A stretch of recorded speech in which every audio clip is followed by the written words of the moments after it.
Have you ever felt like your mind was racing 1,000 miles per hour? Darting from one thought to the next like a monkey swinging from branch to branch in a dense jungle? Every branch is a new worry, a fresh fear, an echo of some old memory that still hurts. And no matter how hard you try, it seems impossible to catch that monkey, to make it still. It's exhausting. Your thoughts keep spinning, never resting. You can't concentrate, you can't relax, and living in peace feels like a distant fantasy. But take a breath, stop just for a second. It's time to quiet the noise. Today, I'm going to show you how to find inner peace again. And no, this doesn't depend on the chaos outside. True peace isn't about controlling everything around you. It's about learning to manage the one thing that is truly in your hands, your mind. The Stoics understood this deeply. You can't stop life from throwing challenges at you, but you can absolutely decide how you will face them. Today, you'll learn how to tame that restless monkey inside your head, the one that wants to leap from problem to problem. Because here's the truth: if you don't learn to manage your thoughts, they will become your worst enemy, not your ally. But that ends now. You're ready to take back your peace.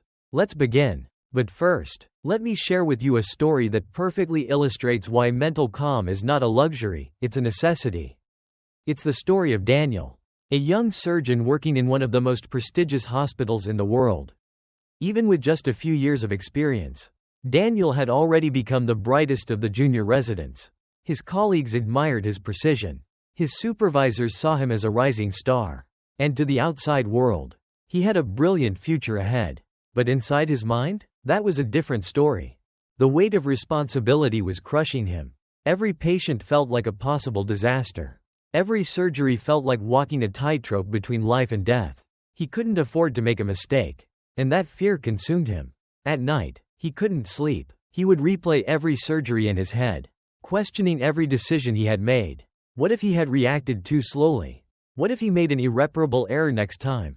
One day, after an exhausting operation, Daniel stepped out of the operating room with his stomach in knots. The surgery had been a success, but his mind was utterly drained. As he walked down the hallway, he noticed an older surgeon standing by the window, gazing calmly at the sky. It was Dr. Alvarez, a legend in his field. Even at 70 years old, he still performed surgeries with enviable technique and an aura of unshakable calm, as if time and pressure had never left a mark on him. Daniel approached and asked without much thought, "Doctor, how do you do it? How do you stay calm before such critical operations? I try to relax, but my mind just keeps running." Dr. Alvarez smiled and motioned for him to sit beside him. "When I was your age," he began, "I believed the key was in anticipating every possible mistake, in making sure nothing slipped out of my control. But as the years passed, I realized that kind of control is an illusion. You can't prevent life from happening. You can only choose how you respond to it." Daniel listened carefully, but the doubts in his mind remained. "But how do you control your mind when fear takes over?" he asked. "How do you keep anxiety from paralyzing you before a tough operation? How do you fall asleep after a failure?" Dr. Alvarez took a deep breath before replying. "You don't control your mind with more noise. You calm it with silence. Look, the mind is like a river. If you stir it with your hands, the water becomes murky, but if you let it flow, it clears on its own. The problem is you're fighting the current. Every time you let fear take over, you're throwing more stones into that river." Daniel furrowed his brow. "You're talking about the Stoics?"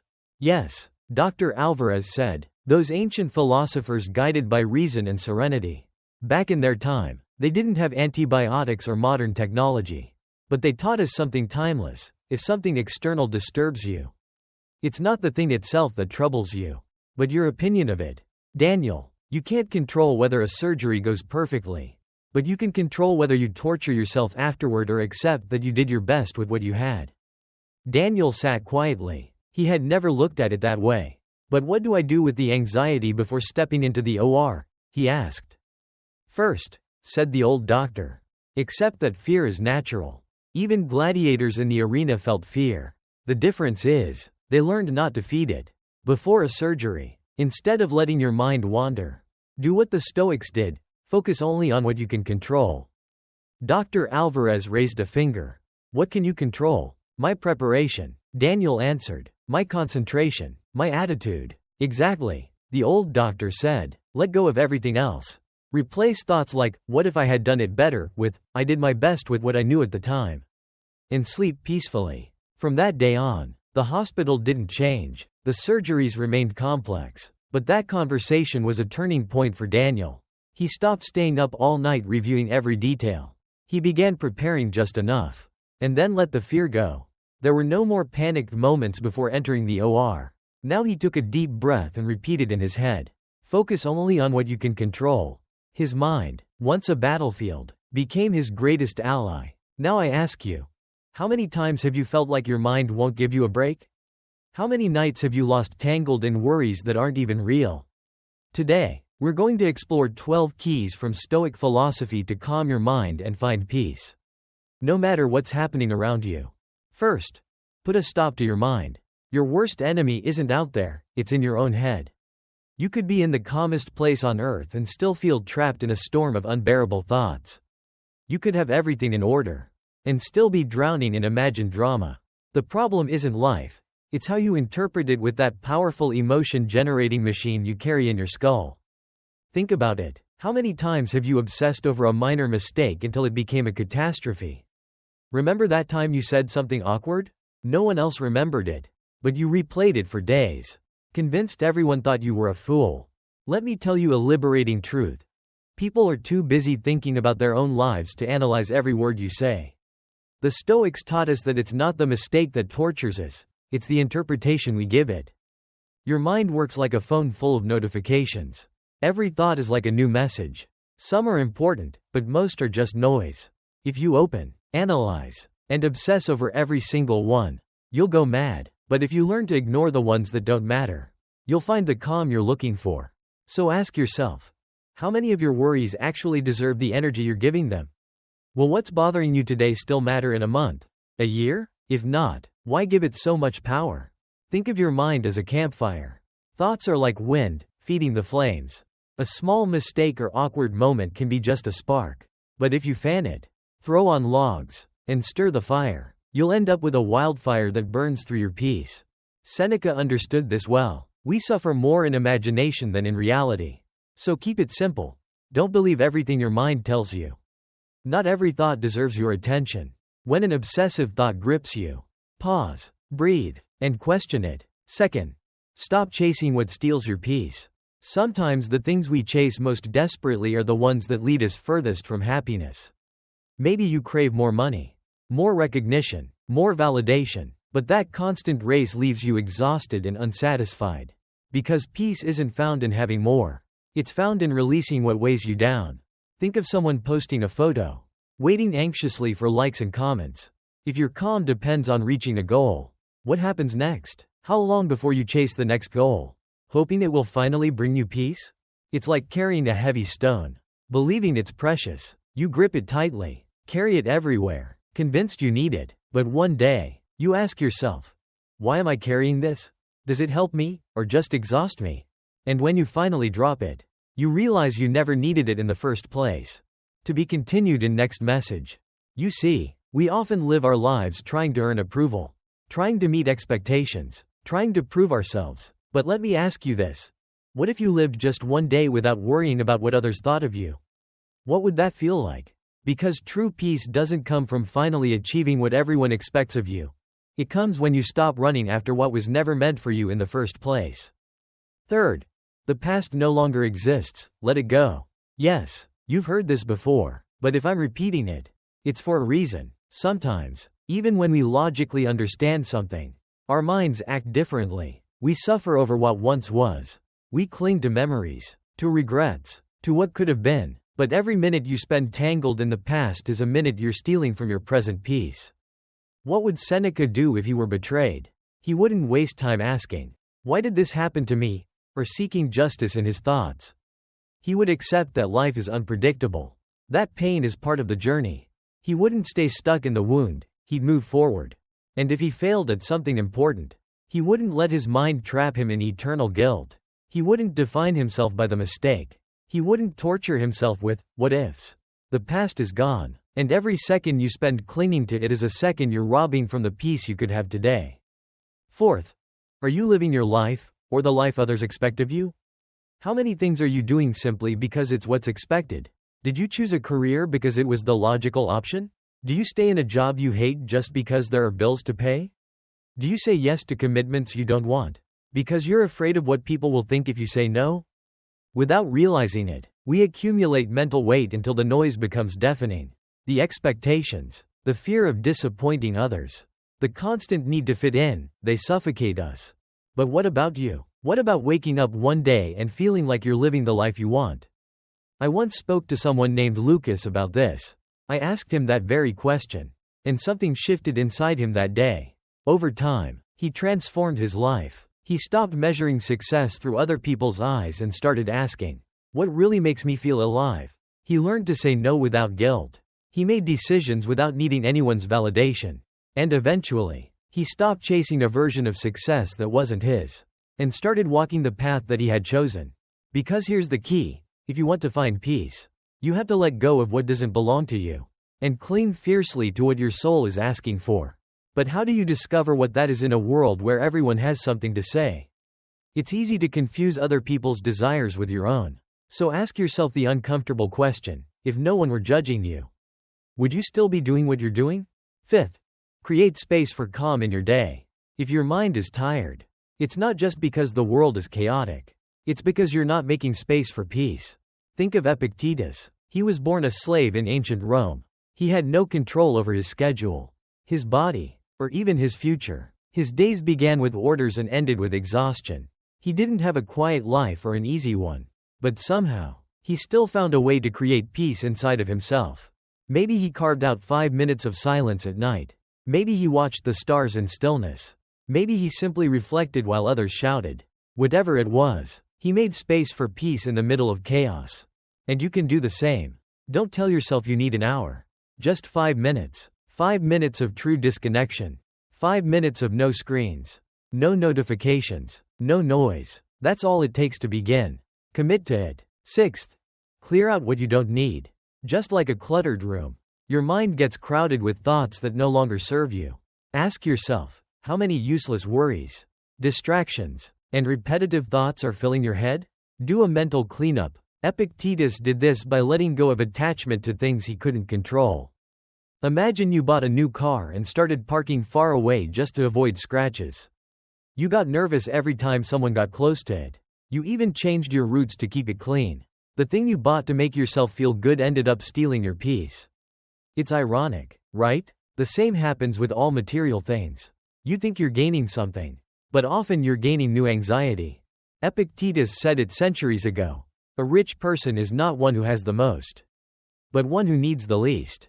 So let go. Ask yourself, does this really add value to my life? Or have I created a false dependence on it? Next time you want to buy something, stop and ask, do I really need this? Or is this just another trap in the rat race? And then, reprogram your mind. Repeat this to yourself. My happiness does not depend on what I have. It depends on who I am.